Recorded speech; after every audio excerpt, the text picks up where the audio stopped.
This is when my body was finally screaming in pain and panic, and I didn't even know what to do. And like, you know, I've never done yoga because I used to do intense workout because, I thought that would be the way. I'm a reflection of what's going on inside, fast paced.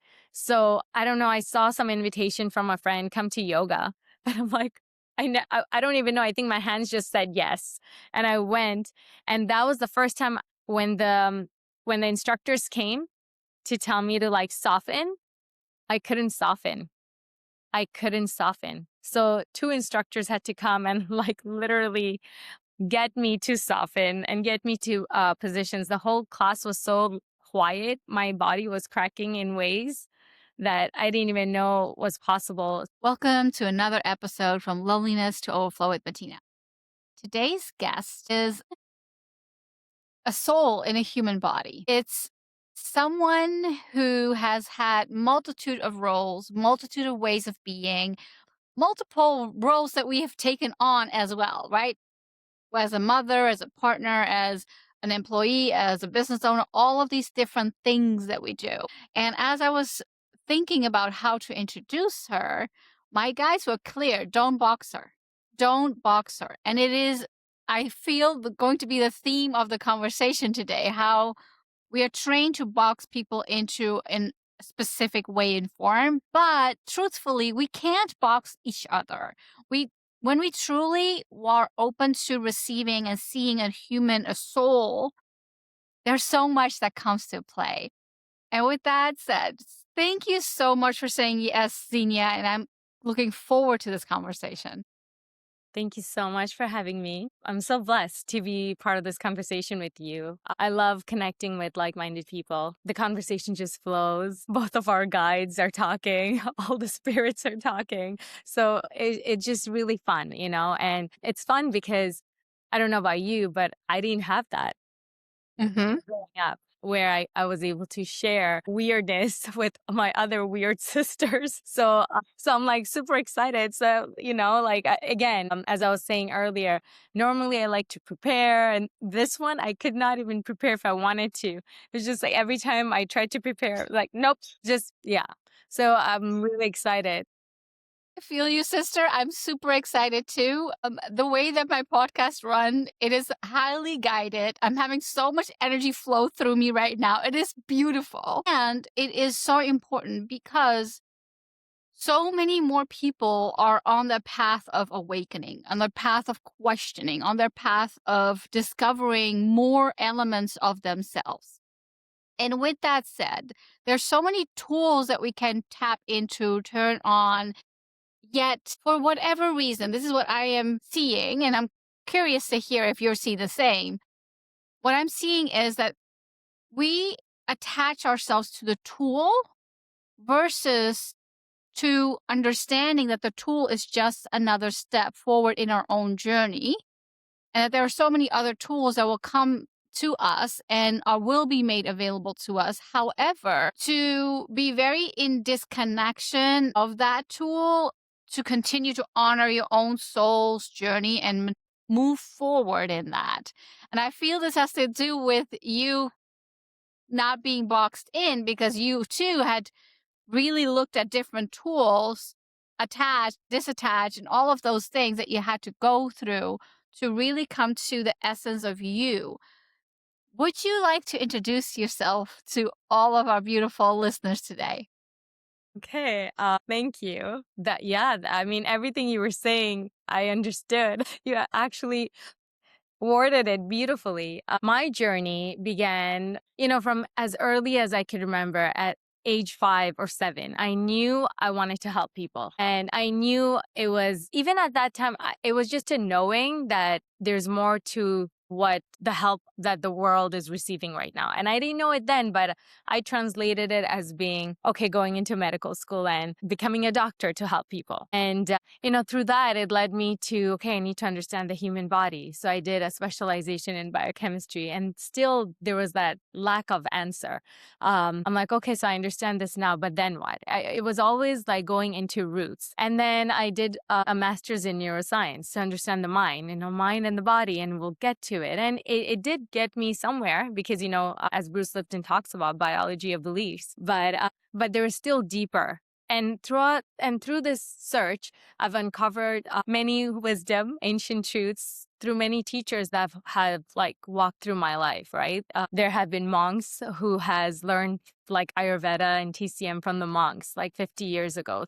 Through those journeys, it was all what I realize now as I'm working on my book, The Diamond Way. This all started to really heal a part of myself. As much as I wanted to help heal the world as I'm writing the book. So this is really beautiful that as I'm writing the book, I'm doing this interview because last year I would have had a different journey talk. So as I'm writing this book, it got me thinking, like, what was that deep desire for me to go search for this? Yes, I wanted to help, but why? Like, who was so sick in my life, or who was suffering so much that I was looking for this from age 5? And it got me to thinking it was myself. Because, when I was little, there was this story that circulated. I had my own Truman Show. There was a story that circulated around the family that I was found on the train tracks and my dad brought me home. So that was a version. And literally everyone used to say that. I looked different. I acted different. I was different. And so it just confirmed it, and I'm sure they didn't mean it in any negative way. But as a child, we don't understand what's real or not. We absorb the frequency. So I translated that, I was unlovable. I was left in the train tracks, not probably to be dead. And then this great human, my dad, found me and brought me home. And then, there was confirmation, like none of my siblings had a nanny. My mom had a nanny for me. So it just confirmed it again. Like, so, I would come home and I want to like give her a hug and play with her, but my nanny would be the one who's there. And now I understand she was young. She was emotionally unavailable. But again, I was too young, but the story played, I was unworthy.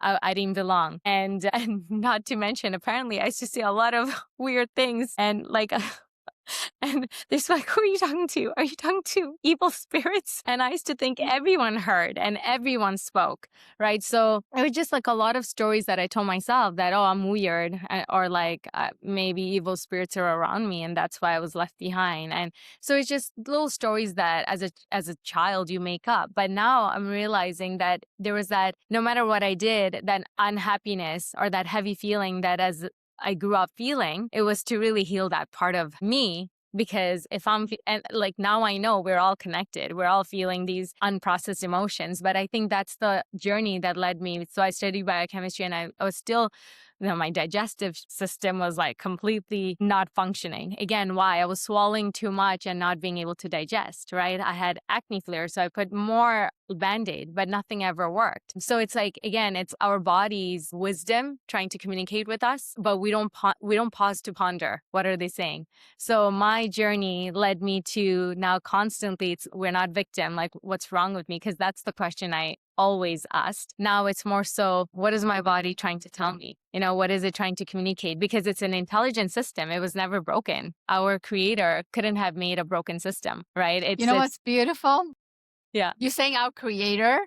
And as soon as you started talking about the body, the wind was like, I'm going to come in and I'm going to let you know I'm here too. And I'm going to speak through the microphone to understand that movement of the body is truthfully how we grow the capacity to speak through and think through our own vessel.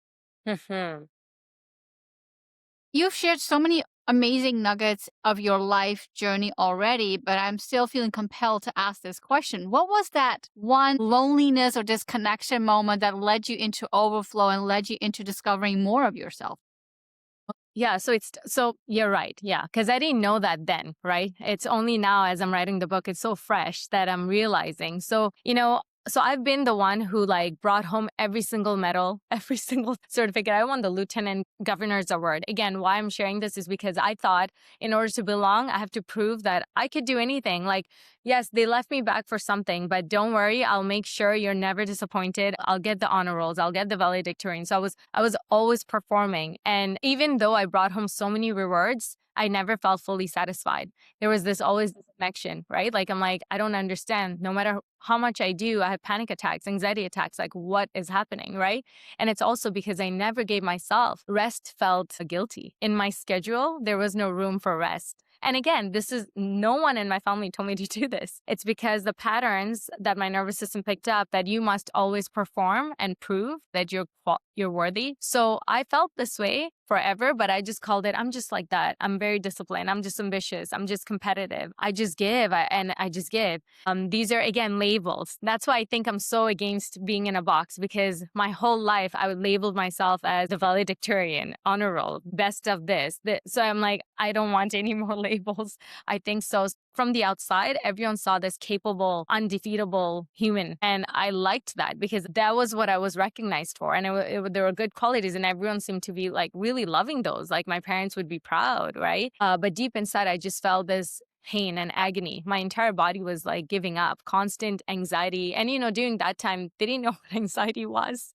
I didn't even know what anxiety was. But so all of that happened. And then when I had my son, I had a really terrible pregnancy. I was morning sickness 24 hours. And so after he was born, I didn't know better. I gave him antibiotics like within the first 5 weeks. So that really messed up his gut. I didn't know it then, but he wasn't sleeping for 18 months to 2 years. I was waking up every 1.5 to 2 hours. That was the lowest I went. So this is when my body was finally screaming in pain and panic, and I didn't even know what to do. And I've never done yoga because I used to do intense workout because, I thought that would be the way. I'm a reflection of what's going on inside, fast paced. So I don't know. I saw some invitation from a friend, come to yoga. But I'm like, I don't even know. I think my hands just said yes. And I went. And that was the first time when the instructors came to tell me to soften, I couldn't soften. So 2 instructors had to come and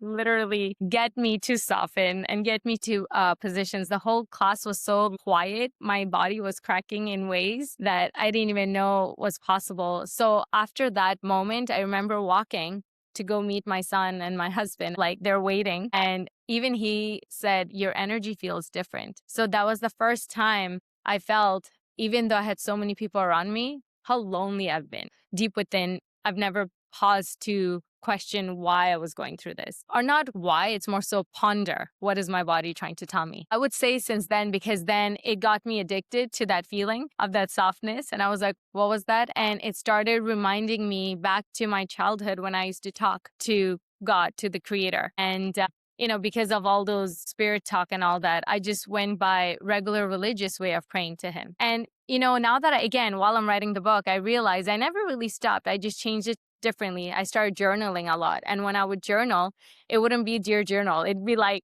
hey, God, and I'd be talking. So it never stopped, but I told myself that I stopped, but it was through writing that I used to do that. So when I reached that quietness for that brief second, I realized healing is possible. I reached a level.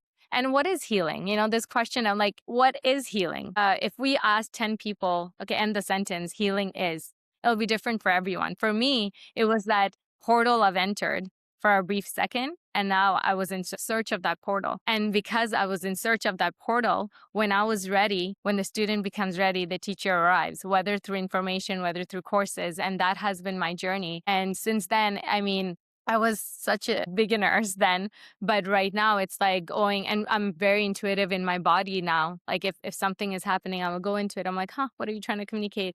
And I'll connect it to the meridian lines. So now I use all my tools.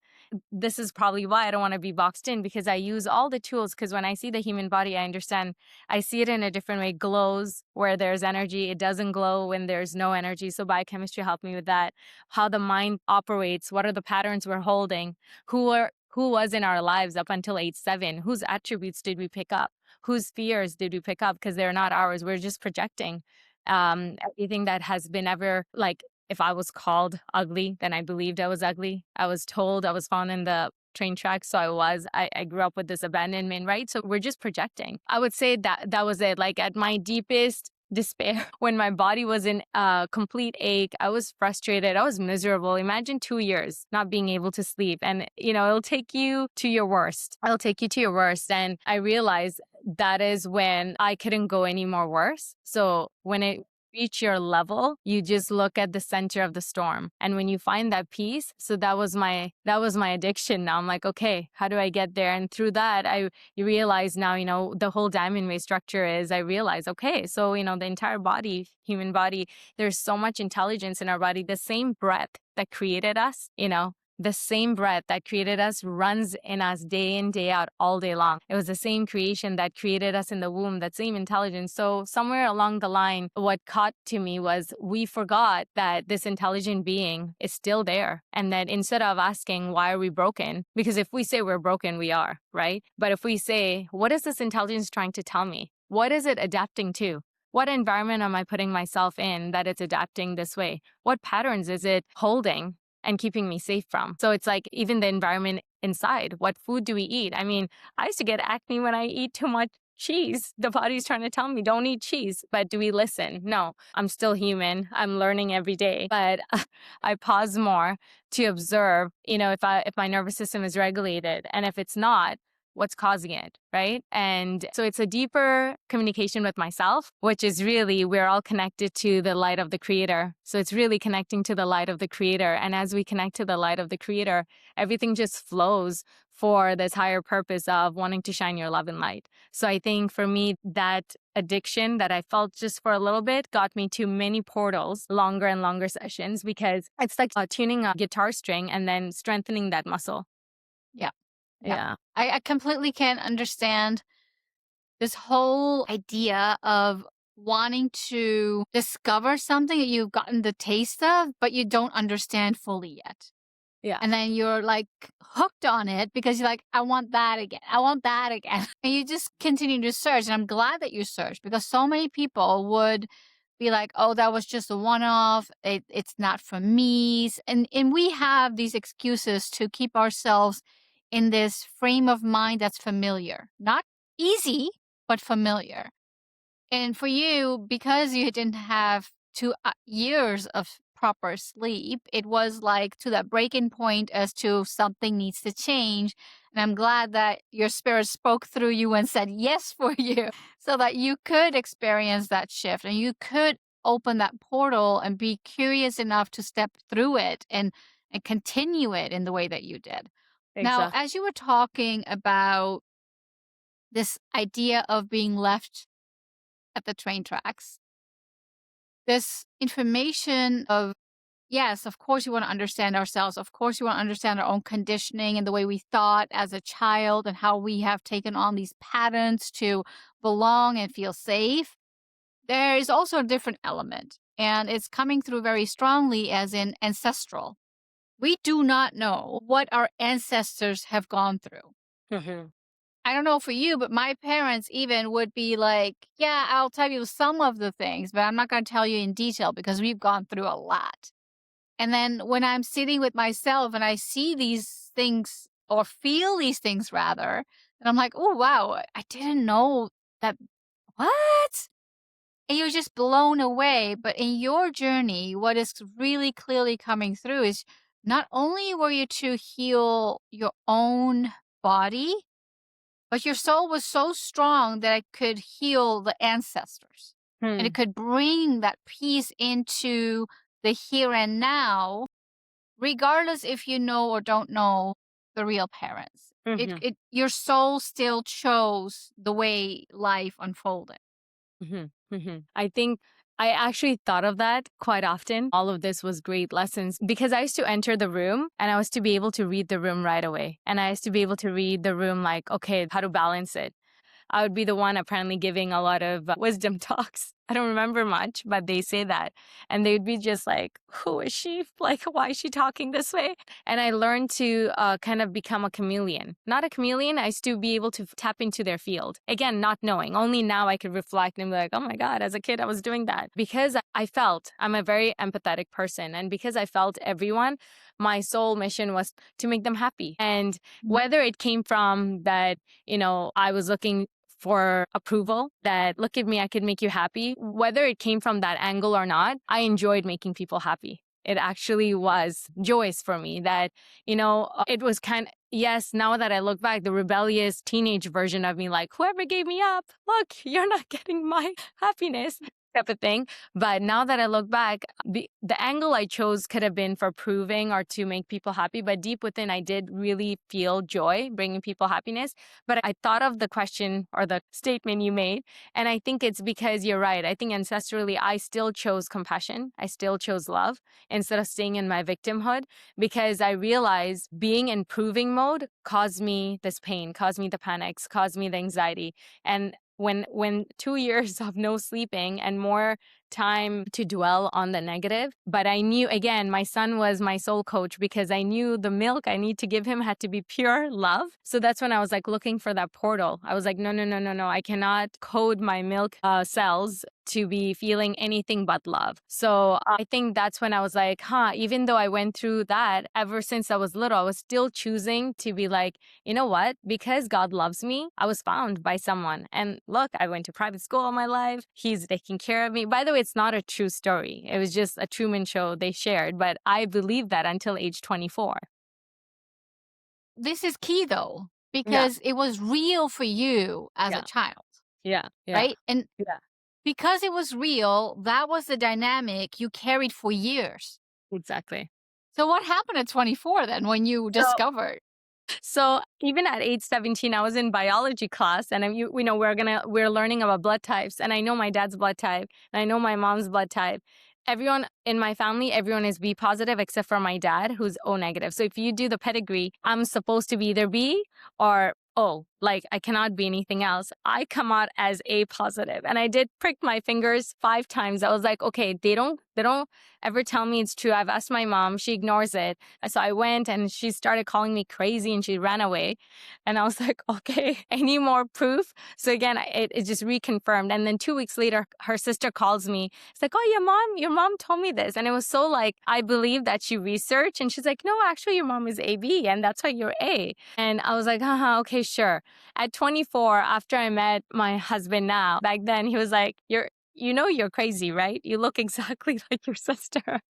And the funny thing is, no one has ever seen us looking alike until him. Like, no one. So, and I mean, over the course of my life, there were a lot of confirmations that I was found on the train tracks or adopted. And there were also a lot of confirmations that that I wasn't. I mean, the fact that my mom and dad always denied it.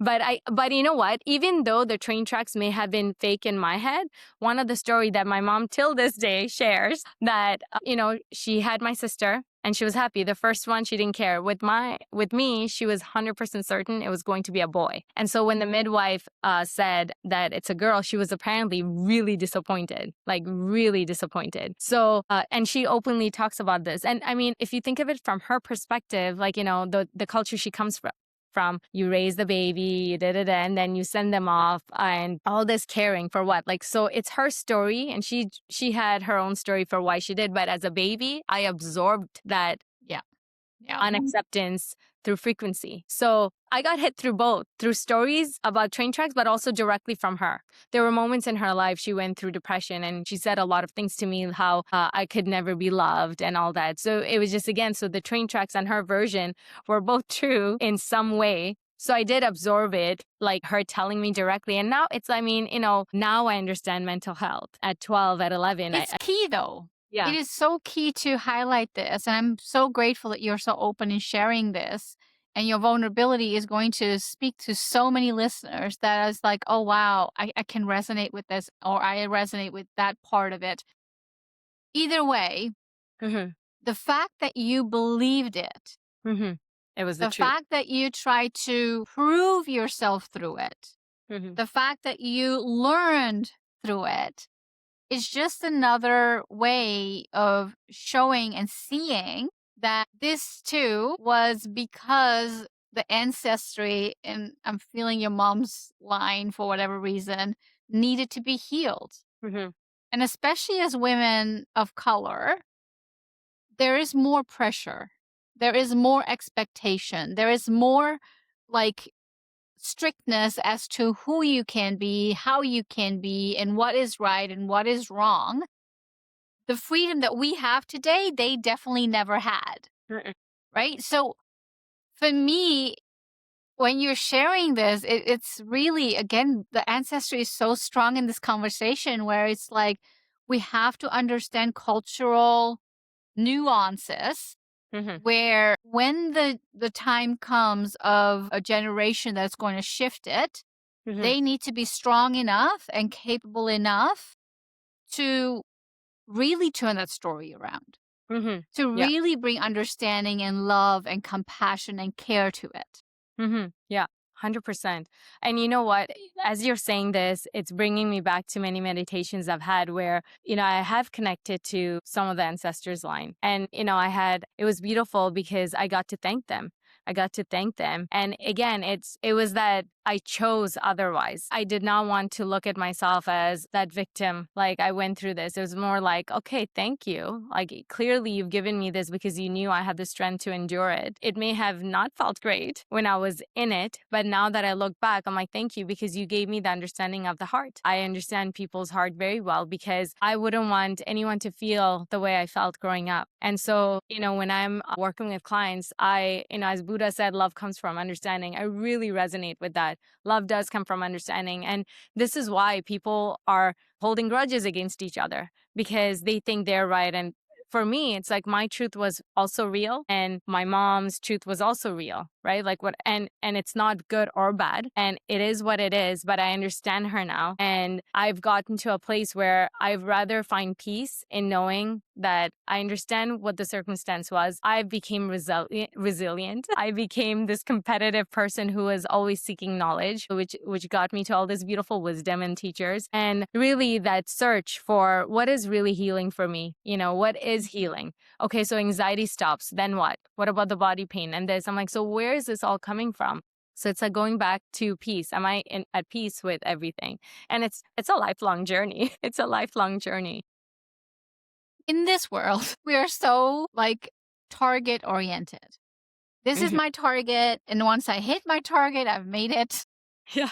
But in spirituality, there's no making it. There's just living life as it comes and showing up and choosing to show up with compassion and care and love and frequency of healing, as in, you could have done me wrong, but even when and if you're chosen, I know and understand that that's coming from your own wounding.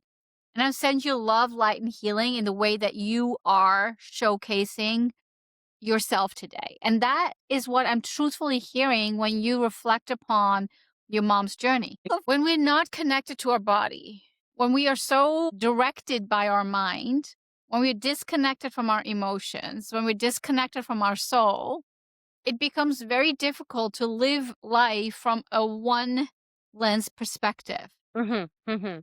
I always say that we have four bodies. We have a physical body, our mental body, our spiritual body, our emotional body, and then a spiritual body. So if you're disconnected from any of those, it's Yeah. going to be a difficult journey.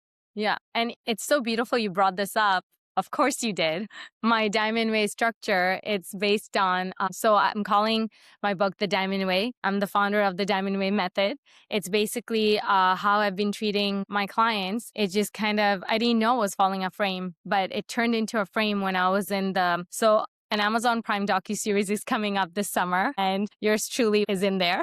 And in that TV show, only thing we had to do was pray, meditate, and ask God what is the most important message that needs to come to this earth right now. And I thought I'm going to write a nutrition book because, I use food as medicine and 5 elements cuisine for bringing balance into the body.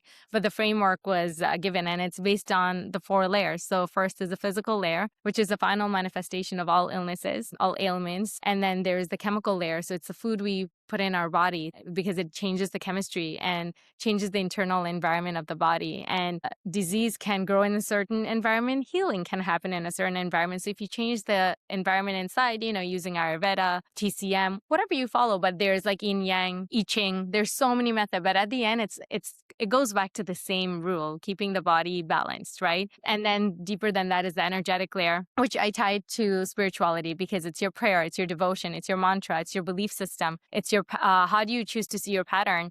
If you have a frequency machine, I also use quantum frequency. So that's all the energetic layer. And the deepest layer of all is the emotional layer. And it's all unprocessed emotions.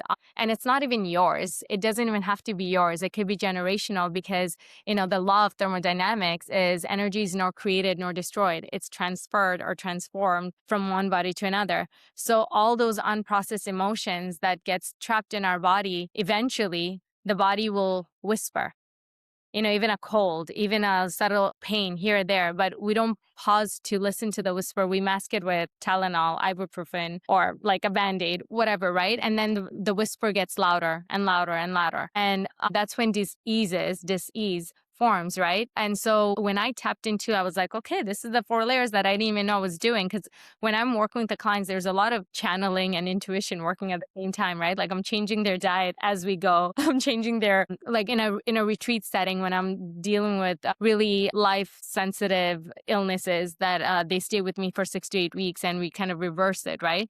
And so I realized that a lot of the times what I'm doing is I'm educating, I'm bringing into awareness because people don't like to get into emotional layer. So I start talking about the chemical layer through signals, and then food is a signal, our energy is a signal. So if they're talking and like, oh, I'm in so much pain, I'll be like, as I'm walking by, I'm like, I'm healing, I wonder what my shoulder is trying to tell me. Let's not carry too much weight of the world on our shoulder. And I'll walk away, and you notice that subtle change in their mind, right? And then slowly we get into the emotional layer, and that's what it is. That's the deepest layer. But most people that I meet, it's changing, but most are so afraid to deal with that. But that is the emotion, that is the layer. If you work, if you work on one, it has a ripple effect in all of them. But if you work on all the layers, you just have a faster recovery. So it's really beautiful how you mentioned the 4 layers, and my diamond way is that. And the reason the diamond way came, the name was, the diamond comes from a carbon molecule stuck in deep earth from time, heat, pressure. It could become charcoal, but it decides to become a diamond. We too. So from that, I was like, oh my goodness, life's pressure didn't break me. It refined me so that I could absorb more light and reflect it back. So again, so you're right, the generational or ancestral wound, I'm certain that all those patterns, finally one of us has to say it ends with us. And so I'm really grateful that I was resilient and relentless, and I kept searching for that peace. And whatever that peace was, after that, I did hot yoga for like years and I couldn't reach that. So that led me to more. And food was my starting point because I realized if I ate a certain way, I felt better. If I ate another way, I didn't. So food is a gateway. And even for many clients that come to me, I use food as a gateway because that's something that we can control. That's something people is willing to follow. And then that changes a lot. That adds such a huge ripple effect that I feel the denser energy starts going, because even through food, we're raising the frequency, and then slowly bring in the awareness. Like, I noticed you say that a lot, that I've always been sick in my life. So you're talking to your cells all the time. So I bring in a lot of that awareness. It's beautiful that sometimes it hits differently. If I correct them in something that they keep saying over and over, sometimes they'll hit and I'll point it out at that point. I'm like, what happened? And right then I'm like, you changed. There is a shift. And immediately I'm like, don't overthink. What's the first story that comes to your mind? And sometimes it's as simple as I was in a ice cream shop and I asked for a double scoop and my mom yelled at me. And, and I got embarrassed. It's weird. Like, this emotion brought me to that. I'm not holding any grudges. I'm like, it's not about holding grudges. That little boy or that little girl felt embarrassed. Do you know what to do with that emotion? Tucked it under the rug. Now, okay, came to awareness. What happened? What did you feel? I felt angry, da, da, da. Okay, so is it necessary to hold on to that anymore? It was just something that happened. Clouds pass by. Let the cloud. Compassion is so important. Compassion, when we bring self-compassion to ourselves, it allows us to change the story. It allows us to let go of victimhood. It allows us to rise above the level that has been known to us. What is really important to ask here, because you don't come to a solution from day 1 to day 2. You don't come to the diamond method from day 1 to day 2. So after your 24th, where you're now realizing that there is more, and you have your son, and you have discovered or gotten a taste of what rest actually can do to you or for you, What was that next part of your journey? And were there any tools that you, for whatever reason, cling to and realized I don't need to cling to it anymore? 24 is when I got married, and then 29 is when I had my son. There were so many moments. It wasn't just that one moment. It was just like, okay, so because I was in search of that piece, I experienced a longer, different version of a piece, and I was like, oh, okay, I could get to that. So there are many versions, but one thing was I started working with clients, and it was frustrating me that we couldn't get to the deeper because I didn't tap into the emotional layer yet. I was doing the supplements, the food, and we've seen lots of success, but one thing was it shouldn't take that long. Like I had a deep knowing that this intelligent body, it's created by the creator. Who are we to think that it's broken? And so it took me a long time to realize it's our thought pattern connected to our emotions, connected to our patterns. So it's like working with clients made me want to kind of close the gap on how long it takes, right? And I never used to openly channel. I used to hide that part. So when I started actually listening and then started asking more questions to the clients and they would avoid. So I would also avoid. I'm like, okay, it's a because I didn't even deal with my emotions then, right? I was just like wetting the feet, getting into it. So I would say a series of events led to the Diamond Way because so I was searching for the solution through the mind, through the body. And then of course I've like done Joe Dispenza, like meditations and stuff. So I knew the mind had a thing, but it was more so think your way through. So many of our emotions, what we actually do, and like I'm going through this right now, because many of the things that I thought I've forgotten, I've dealt with it. What I've actually done is I've used my mind to process it. I've used my mind to forgive, forget, analyzed it, making it not excuses. Like, again, love comes from understanding. I really took that in my heart and I understood completely. I was like, yeah, I understand. I don't hold any grudges against you. Goodbye. Goodbye. Thank you, pain. I've learned my lesson. I've been very good at that. And so I think all my life I was extremely like I became an expert in doing that. And that's why the bodily pain just kept getting louder and louder. So even now, a lot of the things that are coming up for me as I write the book, I'm like, I thought I dealt with that. But no, what I've really done is I processed it. So I think doing this search of like, okay, Joe Dispenza, think your way through. But then again, those pain would resurface in my clients and myself.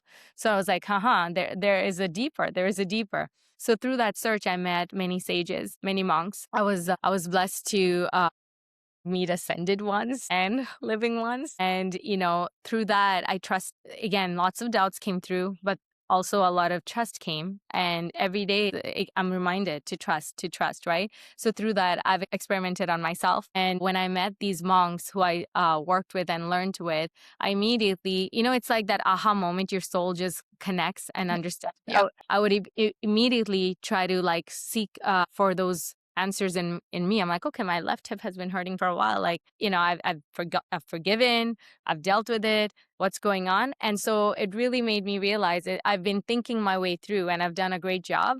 But the emotional aspect of it has to be tapped on to finally make the energy move, right? Because again, energy has to be transformed. So I think a series of events led me to that. But I think one being was I was with a client once. And so she came to me as her last resort. Super young, all her life she was sick. Like her health history actually got me more curious to work with her. She had like, you name it, she had it. Lyme, cancer, So she came into me where she couldn't even, she's young, she couldn't even go up the stairs. Like I think it was 10 steps. And then she would just collapse on the ground and just lay there for 40 minutes until her energy would come back to get to it. So I met her in that state. And then, so at that point, she, how can I say this? Like she's very religious. So I would say like my mom, she's not open to spirituality, but she's religious. So I couldn't really talk to her about all this because she's all like, Christ forgave her and she used Christ's energy to forgive. And again, the mind, she processed and analyzed everything through the mind. It took me a long time, but it's okay. I tackled the situation only through food. So I'm like, I'm going to do my best to raise the frequency with food. And each conversation, I'm going to bring slowly what keeps coming up for her. Because as I'm talking, I keep gathering as well, right? Within 2 weeks, her energy started going up. She was like running around. And I was like, calm down, don't run around the city. We still need to figure out why your body clashes, right? Because again, Band-Aid worked and she's running around again. So I had to tell her to slow down. She wasn't listening. And so again, she crushed and she came to see me and I was like, I don't understand why this happens. Why is her body feeling? I'm like, well, look at the way you're talking to the body. right? And then she paused. She's like, I know, Zineea, you say this, but like, honestly, I trust God. And I'm like, yes. And who made you? God. Okay, you trust him so much. Do you think he hates you to create this body that's constantly breaking? Or is it talking? And then she was like, no, no, no. Like, of course, he couldn't have made a broken body. So it's like, I'm talking. And then I'm like, you know what? Let me just do a pulse diagnosis on you. I don't know why you're crashing, but let's see. So I started doing pulse diagnosis. And normally I'm like communicating with the organs, right? Like, what do we need? We changed the diets. And this time the organs were talking about something completely different. I literally heard she doesn't even know what it feels like to heal. She doesn't want to heal. So I look around and I'm like, okay, like it could go either way. I could just start getting yelled at right now. Or like, this could open up a conversation. So I'm like, well, for me, I come from truth and I cannot be inauthentic. So I'm like, okay. So I look at her. I was like, tell me how it'll feel once you heal. And she stared at me. She's like, my business will grow. And I'm like, how will you feel to heal? What is healing to you? And she couldn't answer. I'm like, close your eyes. Can you see yourself as a healed woman? And she couldn't answer. I was like, so you're chasing something that you don't even know what you're chasing. You don't, like, a GPS leads somewhere. What are you chasing? And then she started crying. So I was like, can I share something? She had a really terrible upbringing. She lost her dad super early. Her mom left her with another family back home that she never knew. And so they didn't treat her the most compassionate way. And so I was just like, I'm like, according to your early patterns, when you were well, how much work did you have to do? And she started crying more. She's like, I couldn't stop. I had to wash my clothes daily, do my bed sheets daily. She used to wet the bed and they used to be super upset and who knows what else they did, right? And so I was like, and what happened when you were sick? And she said that they didn't bother me as much. I'm like, okay, so your nervous system learned if I'm unwell, I'm treated better. I'm taken care of. I'm loved. She couldn't stop weeping for like 45 minutes. And I just sat there and I let her weep. Like, it's years of. And so I was like, so what's happening is that every time you heal a new disease, you manifest another one. I'm like, who's in your life right now? Do you honestly think your children are there because they love you because you're sick? Would they look at the team of humans you have that are cheering for your healing journey? They want you to be here as well, like as a healed person. And so then I walked her through a meditation and we were, the following time to finally finish this off, we were in the beach. Again, I brought it up because she would heal and then come back. Again, her old nervous system is protecting her because deep down there has to be enough responses and signals to stick it, right? So so this time the crashes would come much, much later, but it would come back. It would come back. So then finally, both of us were just frustrated. I mean, I think I was projecting because a lot of the times that's what's going to happen. Like, I will project what the clients are feeling and I will like project it more. And through that, they release. So I think we were both frustrated at one point. We were at the beach and I was like, I don't know what's going on. Like, you say you want to heal, but your old patterns come back. Like, what are you afraid of? And so we started talking and it's not what I say. It's like the shift in frequency. And so we were there and she started crying. She's like, I am so done with this. You're right, Zineea. So the ocean was there. I'm like, you're going to close your eyes. You're going to talk to source right now. And you're going to say your utmost truth. What are you fearful of? And does that fear exist right now? And you're going to count your miracles. You're going to go back your entire life and count how many blessings the Creator has given you. How many times He has healed you from new disease, new disease, new disease. Your body has been trying to tell you something.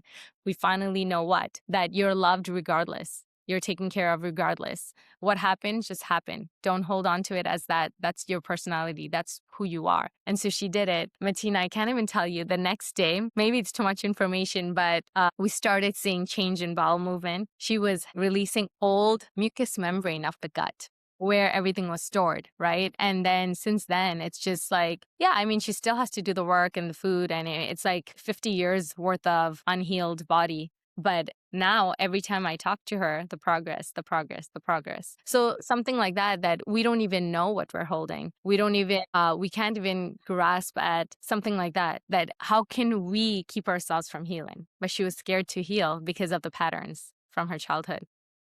There are two things that are coming up as you share this magnificent journey of healing of this person.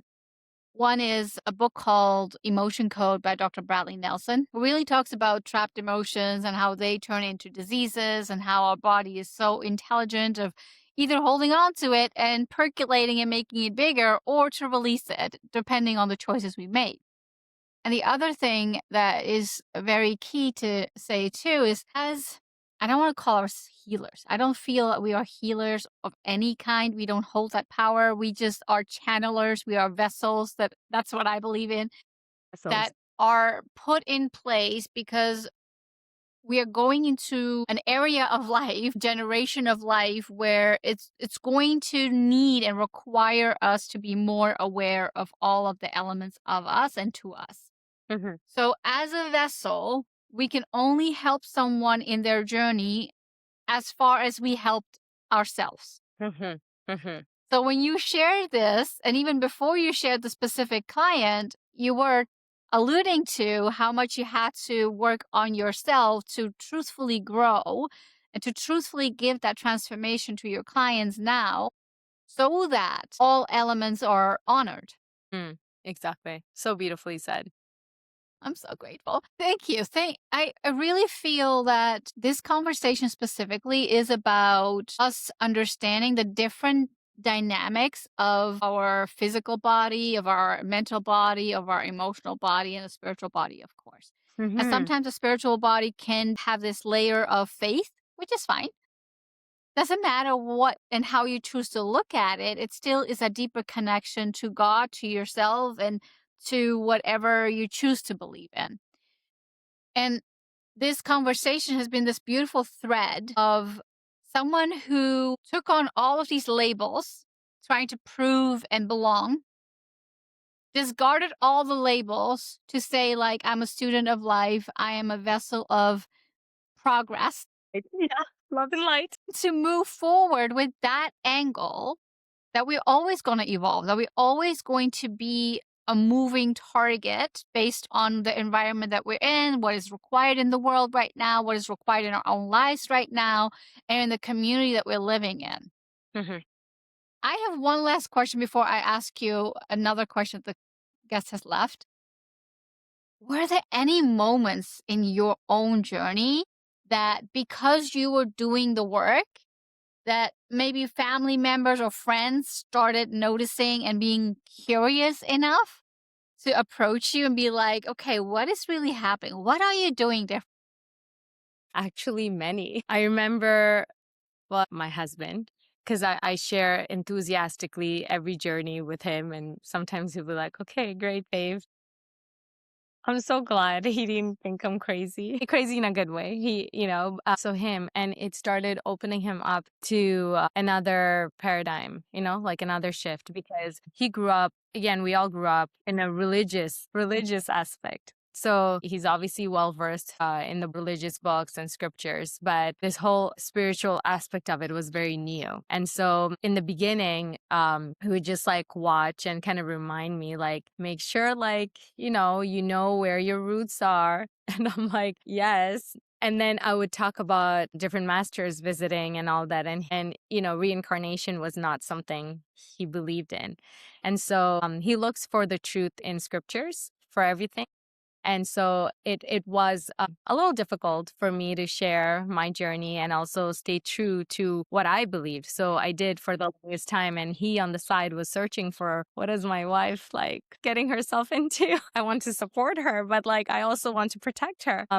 Again, coming from the space of love. And he finally came and said that during those times when our prophets were asked about the soul or reincarnation or specifically soul, apparently the answer was never kind of like one word, like yes, they exist, or no, they don't exist, or they reincarnate. It's more so they weren't ready for the information at that time. So that was always the answer, that you guys are not ready to understand that level of the answers that The exist. depth. So Yeah. the depth of the soul conversation. So that was an opening. And then he saw how much I was getting more into like catching myself into my triggers, or normally things that would upset me, how I was more responsive and then reactive. So that opened up a little curiosity in him.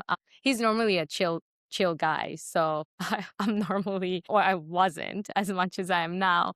There's still work to do, but that kind of opened up because he saw drastic improvement in myself, that I went more within and then came up better, right? That was one. And then also a few of my friends, because then I started talking differently. um, I would ponder on the wisdom the body's trying to communicate versus, when they would talk about before, it'd be like, yeah, oh, I'm sorry you're feeling this way. I get it. You're so much in pain. Now I would do that and be like, what do you think it's trying to tell you? Let me just see. Like it's falling into the kidney meridian. And so kidneys hold on to fear. What do you think? What do you think you're fearful of? What are you afraid of losing? And so they would look at me funny and they'd be like, okay. And they would leave. But then a week later, we're like, okay, what was that nonsense you said? Because I can't stop thinking about it. Like, what? And I was like, okay, so let me tell you. Love it. Like this I'm like, now I have someone to talk to because I was like, I feel bad for that pain. Like have you ever pondered why you go to a chiropractor weekly and it's still there?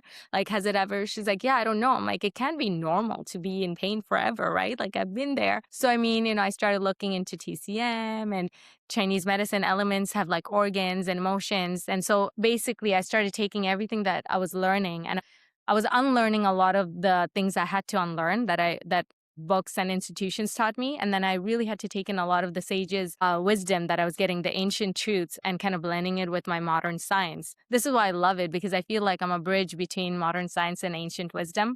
And I love this. So I started like taking the body language that I knew and I'd be like, oh, that's close to your like kidney meridian. So I know they would like, oh yeah, I get a UTI a lot or like, right, that kidney is there. So I was like, okay, so facts, I know science, but did you know it holds on to fear of loss? Where have you in your life have lost and now, or someone in your family lost and then that fear is trapped inside?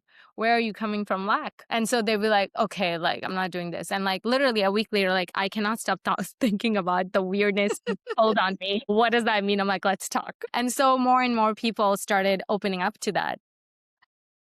It is so important that when we are on our journey ourselves, that the people that we care and love are also okay Mhm.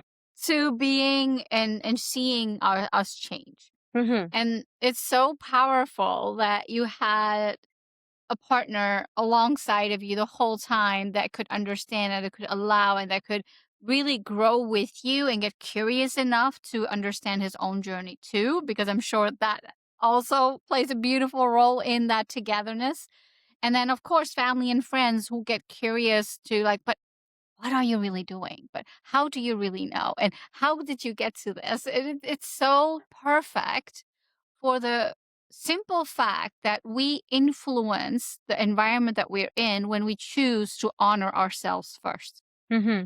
As you said that, I'm feeling called to share this story with you. So because I'm such a health fanatic, I get into a lot of arguments with my mom, my dad, with the families because I come off strong. Again, because like when I'm passionate, I'm passionate. I'll be passionate about food and health. And if you're, in my eyes, if you're eating something that could like add to the pain, add to the disease, or add to this inflammation, it's just who I am. And they know I love them and I'm speaking from love, but sometimes the arguments happen and I get really passionate. So when I go to Montreal, because my family's from Montreal, and so I'm always like, oh, throw this oil in, throw this oil in, da, da, da, da, da, da, right? So it gets tough. And there was a moment, one of my energy teacher, she kind of channels Kuan Yin, and Kuan Yin is a very special, feminine divine mother energy for me. So she always reminds me that you're not here to heal anyone. You're here to heal yourself. And I never really understood that until this one time I was in Montreal and I was like so fed up of telling them how serious I am of water. Like I have been crazy about water because I'm like, we're 75% water. Water takes form, water holds memory, and I don't want to drink the city water. I have filtered water. Before anything we got in this house, I installed a water system in my whole house for water. Like even as I drink my filtered water, I put my glass on this, I love it. and I leave it on it all day. And then my water is always ready. So I'm crazy about water. Okay. So a lot of the family members call me crazy water girl. I'm always searching, like, biohacking, right? Like, how can I always raise the frequency? So this time I was in Montreal, I'm like so tired of telling them to like get a water filter system, like for themselves, not for me. Like I come when I come. And when I'm there, I notice they're always bringing me like water bottles and this and that. And so this one time, I'm not going to say anything. It was midnight and I was so upset that like there's no water and I'm thirsty. And the old me would, just to please everyone and not to create a scene, I'd just go and drink whatever water there was, right? Again, I'm not being difficult. It's just the values, right? And then my mom is like, I could just boil water for you. I'm like, no, no need, no need. And she's like, I didn't even ask her. She was just like, oh, we ran out of water. And in my head, I'm like, all you have to do is get a filter system, but okay. So I go get ready and I tell my husband, like, do you want to come to the, like, whatever, metro or something that's open to go get water? He's like, at this hour? I'm like, yeah. He's like, just boil water. I'm like, honestly, I can't. Like, it came to a point where you really have to choose when it's your truest value, how much you love yourself, that you're going to not cross those boundaries. Because honestly, the old me, I've been doing it to people please. I'm so done with this. Like, I'm so done with this that I'm not doing this anymore. And so if I have to go with, I've done fasting before. I could do it, but I didn't intend to fast. So I'm going to go get water. If you want to come with me, come. If not, I'm going to go get water. So we leave and my dad and my mom is like staring at me. It's like midnight.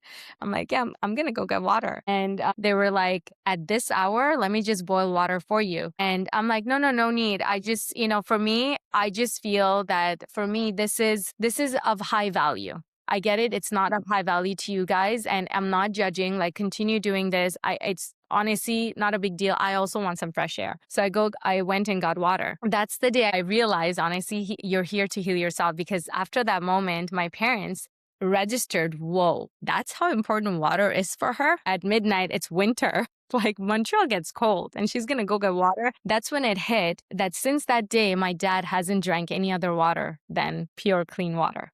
So when my energy teacher used to say, you're not here to heal anyone, but you're here to heal yourself, that's the day I realized when I stick to my values and as I work to heal myself, I will shine that light onto others. They will see what value it adds to my life, adds to my health, and adds to my family. And they will be curious to be like, okay, she's that serious going to -20 to go get water, something is true in there. Yeah. Yeah, Yeah. absolutely. And it is the embodiment. Unless and until we embody what is important to us, what we started valuing, what we started seeing, it's not going to make anyone else think any differently. Mm-hmm. And it's the same with raising children. The way that we raise our children is so different than how our parents raised us Mm-hmm. Mm-hmm. and how their parents raised them. And it has to be different because the generation is different, the environment is different, and it requires a different way of life. Yet in that same sentence is that awareness of, but you're raising your child this way, you talk to your children in this way. Why are you nurturing them when they are anxious? I'm like, because that's what they need. And for them, it's like, oh, did I need that? Mm-hmm. And that's literally what you're describing, because then a door opens up as to, I think, okay, I can see why she would do it. Mm-hmm. And it's okay if they don't understand. Mm-hmm. Yeah, no, it has been. So now it's more like I no longer, I mean, sometimes it's difficult because you care about your family, but I try as much as possible to just like, if I go somewhere, I'm like, no, thank you. I just won't eat and just wait. Like they're curious. Why do you avoid that? I'm like, okay, now I shall share. I love it. I love it. We have a little ritual on this podcast where I get to ask you a question that the previous guest has left.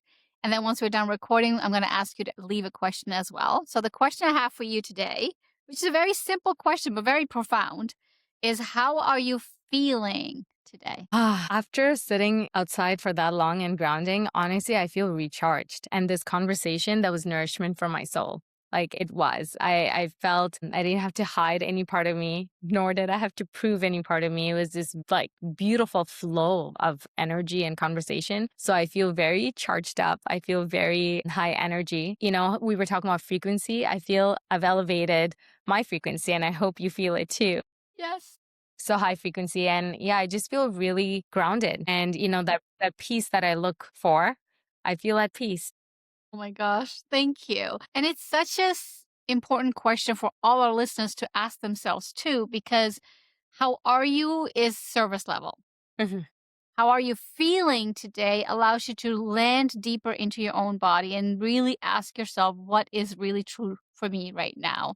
So as Zineea just answered her version of it. Think for yourself, what is your version and how can you truly be true to what you are feeling right now? Is there any other wisdom that you want to leave with our listeners today? I would say that, what I'm practicing right now, I'd love to have people start practicing this. This is something that I've started doing for a while, but now I'm really consciously, intentionally starting the day. So I start the day with, okay, I'm a vessel for pure love and light. What do I do with that? With that pure vessel of love and light, with my emotions, my set of thoughts, I'm directly impacting and affecting this tree, this squirrel, this dog, so and so's grandma, so and so knowing that I could also, with my love and light, impact them positively, that tree, that squirrel, that dog. So when I'm part of this whole ecosystem, I'm being very observing of my thoughts and if I'm shining my light less or more. And so I choose to immediately switch to, okay, no, I don't want to be responsible of that tree dying or that squirrel suffering or so and so's grandma's getting a new illness, like, collectively. So I choose and I'm constantly observing what state is my emotions, what thoughts am I, because thoughts create emotions as well, right? Because if I'm in that thought, so I'm constantly observing my thoughts whenever I can, and I choose to respond from that. And when I say respond, not just verbally, through my heart, through my feeling, that energy. So when you asked me that, how am I feeling? I actually really did go inward and ask because I'm always observing. And thank you so much because you really did help me raise my frequency for the remainder of the day. And I wish to continue that for the remainder of the weekend and so on and so on. Oh my gosh, it has been an absolute pleasure having you on and for you to share your journey so authentically, so raw, so vulnerable. And I'm so, so, so sure that our listeners will get exactly what they need from this conversation so they can grow into the versions of themselves or at least be sparked with curiosity. Because Mhm. curiosity is truthfully what we need to open another door, open another layer, and step into a realm that is readily available to us, but we haven't made that choice to step through yet. So, thank you so much for being on and for sharing so beautifully. It has been an absolute pleasure. Thank you so much for having me. It was an absolute pleasure for myself as well to engage in these beautiful, heartwarming conversations with you. You know what? I would love to know, how are you feeling? Ooh, thank you for asking that. How am I feeling? I feel joy. These conversations truthfully light up my heart and allow me to be that vessel that I feel I am meant to be for. And it brings these conversations to people who are searching, who are needing, who are unclear as to what their next step is. I have had many points in my life where I felt unclear, where I felt less deserving, where I felt in questioning my own worth. And this is just a simple way of adding solutions to those who are feeling and going through that. So this conversation, it just lights up my heart. It lights up the experience that we just shared together. That someone who needs it is going to find it, is going to listen to it and resonate with it to a deeper degree is very, very meaningful to me. So I'm feeling joy. Aw, I'm so glad. Thank you. Thank you. Thank you for shining your light to the world. Oh my gosh, it is absolutely an honor to do what I do. Thank you, every single one of you, for listening. For anyone who's curious about connecting with Zineea, all her information is in the description below. Reach out, connect, and really find and do yourself that favor of understanding all of you. Thank you again for tuning in, everyone. Take care. Thank you. Take care. Thank you for spending your time here. Sharing your reflections in the comments or passing this conversation along helps this space reach people who are looking for support and don't always know where to turn. Take a breath as you transition back into your day and notice what's present now. I'll meet you again next week.